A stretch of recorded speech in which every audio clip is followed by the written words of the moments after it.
Telugu PMC ప్రేక్షకులకు స్వాగతం. Hi friends, మీరు గనక ఇప్పుడే మా ఛానల్కు వచ్చినట్లయితే మా ఛానల్ని సబ్స్క్రైబ్ చేసుకోండి. సబ్స్క్రైబ్ చేయడంతో పాటు పక్కనే ఉన్న బెల్ ఐకాన్ని క్లిక్ చేయండి. మా టీవీలో ప్రసారమవుతున్న సూపర్ హిట్ సీరియల్ బ్రహ్మముడి. ఈ సీరియల్లో హీరోలుగా మానస్, శ్రీకర్ కృష్ణ, కిరణ్ కాంత్ నటిస్తుండగా హీరోయిన్లుగా దీపిక, హమీద, నైనిషా రాయ్ నటిస్తున్నారు.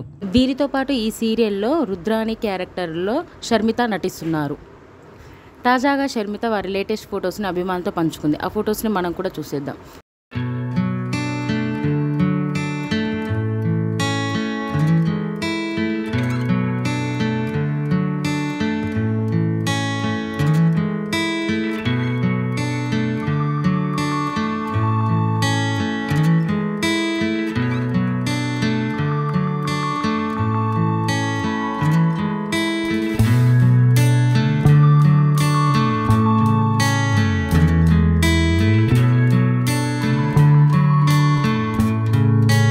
ఈ వీడియో మీకు నచ్చినట్లయితే లైక్ చేసి మరిన్ని టాలీవుడ్ లేటెస్ట్ అప్డేట్స్ మిస్ అవ్వకుండా చూడాలంటే తెలుగు పిఎంసి ఛానల్ను సబ్స్క్రైబ్ చేసుకొని పక్కనే ఉన్న బెల్ ఐకాన్ని క్లిక్ చేయండి.